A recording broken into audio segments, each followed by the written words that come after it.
Hello friends, this is Amit Pande. Welcome to my YouTube channel. आज हम लोग बात करने वाले बहुत ही इंपॉर्टेंट टॉपिक पे, जो हर पर्सन का समस्या है, प्रॉब्लम है, that is rich versus poor. And लोग और बातचीत करेंगे कि एक आम जनता के लाइक सोच के बारे में कि आखिर कैसे सोच होती है और हम लोग किस वे में अपने लाइफ को लेकर चलते हैं। और एक ऐसा टॉपिक है जो हर पर्सन का एक्चुअली इशू है, हर पर्सन की प्रॉब्लम है, चाहे मैं हूँ चाहे आप लोग हो।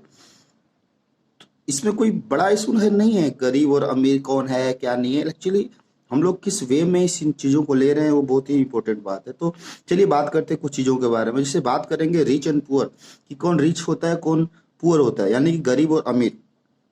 बहुत सारे लोग बात करते हैं कि यार यार मैं तो गरीब हूँ, मैं ये नहीं कर सकता, मैं ये नहीं कर सकता, मैं मेरा किस्मत ही खराब है, ऐसा वैसा बहुत सारी चीज़ें बात करते हैं। जो अमीर होता है बोलता है यार उसको उसकी भी किस्मत खराब होती है, उसको ये प्रॉब्लम है वो प्रॉब्लम है। यार प्रॉब्लम सभी को है, चाहे गरीब हो चाहे अमीर हो। मतलब की बात है कि गरीब कौन है अमीर कौन है। यार गरीब और अमीर आप सभी जानते हैं कि कोई भी बचपन से अमीर और गरीब नहीं है, पैदा नहीं हुआ गरीब बनकर अमीर बनकर। हम लोग अपने कर्म के कारण या हम लोग अपनी एक्टिविटी के कारण या हम लोग अपनी परिश्रम के कारण गरीब और अमीर बनते हैं। जैसा हमारा अ, परिश्रम होता है, जैसा हमारा हार्ड वर्क होता है, उसी प्रकार से हमें वो चीज़ें प्रोवाइड की जाती है या मिलती है। तो एक स्टोरी से मैं स्टार्टअप करता हूँ कि एक अमीर और गरीब की कहानी आपको बताता हूँ। उसे जरा समझने की कोशिश कीजिएगा कि अमीर कौन हो सकता है और गरीब कौन हो सकता है, कौन लोग गरीब हो सकते हैं, कौन लोग अमीर हो सकते हैं। उन चीज़ों पे थोड़ा जोर दीजिएगा। एक कहानी है एक पर्सन की, एक मछुआरे की। एक मछुआरा होता है और ये भगवान से डेली भगवान को डेली कोसता है कि हे भगवान। एक पर्सन होता है उसके बगल में, उसको बोलता है कि यार इसको इतना अमीर और मुझे इतना गरीब क्यों बनाया। जो उसके बगल जो पड़ोसी होता है उसके पास बहुत बड़ी बिल्डिंग होती है, गाड़ियां होती है, हर चीज मतलब सारी व्यवस्था उसके पास होती है, सारी फैसिलिटीज उसके पास होती है। लेकिन उस गरीब इंसान के पास नहीं होता। वो डेली जाता है, मछली मारता है, बनाता है, खाता है, सो जाता है। तो डेली बोलता था, जिस दिन वो लाइक जगता था और बात करता था अपने भगवान से कि हे भगवान मुझे इतना गरीब और उसको अमीर क्यों बनाया। भगवान डेली डेली सुनते थे और एक दिन उनको गुस्सा आया, बोला कि चल भाई तेरे को भी मैं सॉरी जो अमीर बंदा है उसको भी हम क्या करते हैं गरीब बना देते। उसको भी गरीब बना दिया। और यानी कि उसके पास भी झोपड़ी हो गई, चार का परिवार इसका भी था, चार का परिवार उसका भी था, सेम लेवल के हो गए। बोले कि अब तो कोई गरीब और अमीर नहीं है। तो गरीब इंसान बड़ा खुश हुआ, बोला कि हाँ भाई अब मस्त है, अब कोई दिक्कत नहीं। जैसे हम लोग खुश होते हैं कि चलो बढ़िया है, अपने लेवल का हो गया। तो कुछ दिनों बाद जैसे अपना सिंपल सी बात हो, अमीर इंसान भी कुछ ना कुछ अपने जीवन यापन के लिए तो करेगा ही करेगा। वो भी क्या करता कि उसी के साथ जाता था मछली मारने। एक कटिया से तीन मछली वो भी मारता था और तीन मछली वो भी मारता था। प्रोसेस सेम था। लेकिन जो गरीब इंसान कैसा करता था कि वो तीन मछलियों को एक ही बार काटता था, बनाता था, खाता था और सो जाता था। यानी उस दिन उसका जो भी पेट था भर जाता था, परिवार का पेट भर जाता था, किसी को किसी से गिलवा शिकवा शिकायत नहीं होती थी। लेकिन जो अमीर इंसान था वो तीन मछली से दो ही मछली को काटता था, बनाता था और एक मछली को सेल आउट कर देता था। तो सिंपल सी बात है, चार का परिवार है और तीन मछली में उसने दो ही मछली खाया, एक मछली को बेच दिया तो तकलीफ तो आएगी, प्रॉब्लम तो आएगी। तो उसके परिवार वाले उसको बहुत डांटते थे, तू पागल हो गया है, तू हमारे परिवार को अच्छे से खिला भी नहीं सकता, तेरे साथ रहना बेकार, ऐसा वैसा बहुत सारी प्रॉब्लम उस अमीर इंसान को आ रही थी। लेकिन उसने हार नहीं माना। फिर से दूसरा दिन गया, फिर से वो तीन मछली बनाया, वो भी तीन मछली किया। तीन मछली बना में दो मछली खाया और एक मछली बेच दिया। यानी कि दो दिन बीतने के बाद उसके पास 6 रुपया था, लेकिन उस गरीब इंसान के पास 0 रुपया था, वो कुछ नहीं कर सका।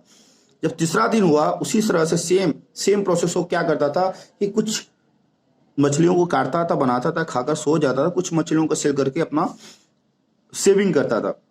सेविंग कर करके फिर से उसने क्या किया कि फिर से और कटिया लाया और ज्यादा मछलियां मारना स्टार्ट किया। ऐसे करते करते सेविंग करते करते मछलियां करते करते वो फिर से बंदा अमीर बन गया। वो फिर से अमीर बन गया, वो बंदा गरीब का गरीब रह गया। इसे कहा जाता है कि भाई आपके पास जितना है उतना पूंजी पूरा का पूरा ना लगा दो अपने खाने पेट के चक्कर में, कुछ फ्यूचर के लिए भी बचा कर रखो। एक आम जनता की सबसे बड़ी प्रॉब्लम क्या है कि हमारी ये सोच जो हमारी सोसाइटी ने हमारी समाज ने दिया हुआ है कि भाई कल किसने देखा। डायलॉग है हर घर में, हमारे भी घर में, आपके भी घर में, कि कल किसने देखा। जो भी है खाना है पीना है मस्ती करना एंजॉय करना आज ही कर लेते, कल के बारे में सोचने की जरूरत नहीं है। लेकिन ब्रदर ऐसा है नहीं। मैं कहता हूं आज किसने देखा, अभी किसने देखा। हम लोग आज की भी चीजों को नहीं जानते अभी क्या होने वाला, नेक्स्ट मोमेंट में क्या होने वाला है। लेकिन सबको पता है कल तो आने वाला ही है, कल तो आएगा ही आएगा, लेकिन कल के लिए हमारे पास क्या है कि हमने कभी प्लानिंग की। सिंपल सी बात है, अमीर वही बन सकता है जो फ्यूचर की प्लानिंग करेगा। सिंपल एक ही चीज है, आपको फ्यूचर के बारे में सोचना पड़ेगा, फ्यूचर के लिए प्लानिंग करनी पड़ेगी। आपके पास जो भी है, जितना भी है, 5 रुपया भी है तो 1 रुपया बचा के रखो कल के लिए, पूरा का पूरा ना खाओ। आप देखते होंगे कि मजदूर 400 रुपया डेली का कमाता है, यानी 400 रुपया डेली का कमाता है, 500 रुपया डेली का कमाता है, यानी कि एक महीने का 12,000 15,000 हो गया उसका। और एक सॉफ्टवेयर इंजीनियर भी, एक पढ़ा लिखा इंसान भी बाहर की लाइफ में जाके 12,000 15,000 कमाता है, 8 घंटे की ड्यूटी करता है।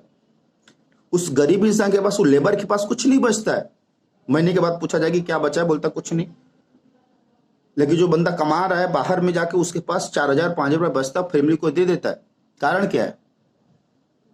कारण इतना सारा है कि लेबर सोचता है चलो यार डेली खाऊंगा, डेली कमाऊंगा, डेली खाऊंगा, टेंशन नहीं है।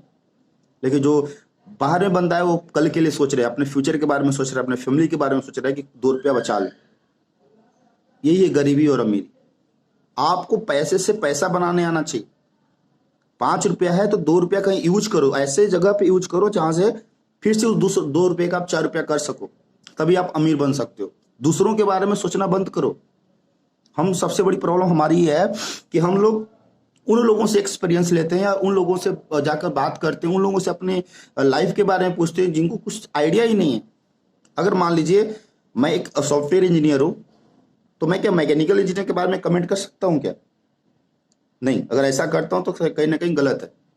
जरूर मैं इंजीनियर हूं, इंजीनियरिंग प्रोफेशन से हूं, लेकिन मैकेनिकल इंजीनियरिंग के बारे में नहीं जानता हूं। अगर एक किसान है ना, तो किसानी के बारे में जानता है, वो किसी सॉफ्टवेयर चीजों के बारे में नहीं जानता। अगर वो आकर बोले कि नहीं यार मैं तो जानता हूं, मेरे तो बाल पक गए, मेरे पास इतना एक्सपीरियंस है, तो नहीं यार, ऐसा नहीं होता। सिर्फ हमारे साथ होता है, आपके भी लाइफ के साथ होता होगा, आप तो जानते हैं।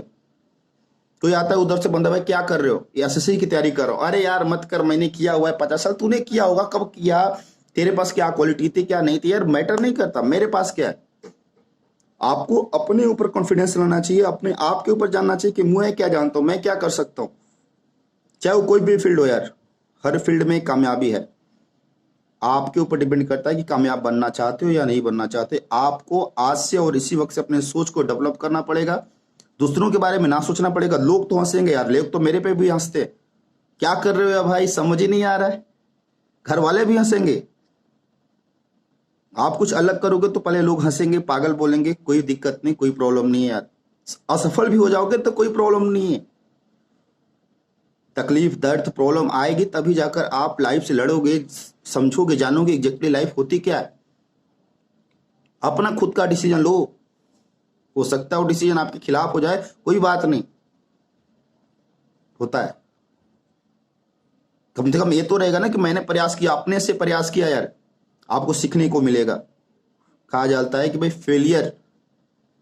फेलियर हो गए तभी आपको सक्सेस मिलेगा, और सक्सेस 1 दिन 2 दिन में नहीं मिलता। सफलता वक्त मांगती है दोस्तों। हमें सफल होने के लिए समय देना पड़ेगा, दूसरों की बातें नहीं सुननी पड़ेगी। देखते हैं आप लोग सभी लोग एजुकेटेड हो, तैयारियां भी कर रहे होंगे। एसएससी की एक बंदा तैयारी कर रहा है, 4 साल 5 साल 6 साल में लगा हुआ, हार नहीं मानता, नेवर गिव अप। आज नहीं तो कल हो ही जाएगा, ये एटीट्यूड आपके अंदर होना चाहिए। अमीर सभी लोग हैं, बस हमें अपने सोच को, अपने एटीट्यूड को सही रखना पड़ेगा, नजरिए को सही रखना पड़ेगा। लोगों की बातें नहीं सुननी यार, हर लोगों की बातें सुनो, लेकिन करो वही जो आपको अच्छा लगता। आपको लगता है कि नहीं भाई इस जगह पे, इस मुकामे में सफल हो सकता हूं, तो करो, मत रुको। आज इस जनरेशन में टेक्नोलॉजी का जमाना, 21वीं शताब्दी है। इस समय सबसे बड़ा बिजनेस डायरेक्ट सेलिंग है। डायरेक्ट सेलिंग के बारे में जानो, चाहे कोई भी कंपनी हो, कंपनी को देखो, इस कंपनी में काम कर सकता हूं, नहीं कर सकता हूं, इस कंपनी का फ्यूचर क्या है, और उस कंपनी के साथ जुड़ जाओ। ये डायरेक्ट सेलिंग आपको इतना सारा पैसा देगा जितना आप सोच भी नहीं सकते हो। लेकिन उसके लिए भी आपको टाइम देना होगा, वक्त देना होगा। इसमें भी लोग आपको गलत बोलेंगे, बोल रहे हैं, कोई प्रॉब्लम नहीं यार। खुद से सोचो, खुद से निर्णय लो कि क्या सही और क्या गलत है। बाकी ऑल द बेस्ट। फिर मिलेंगे नेक्स्ट वीडियो में। जो भी प्रॉब्लम होगी या कोई भी आप न्यू वीडियो लेकर आना चाहते हैं, आप चाहते हैं कि ये वीडियो मैं लेकर आऊँ तो डेफिनेटली आप कमेंट बॉक्स में कमेंट कीजिए और मैं हमेशा आपको लिए वीडियो बनाता रहूँगा। Thank you so much. Have a nice day.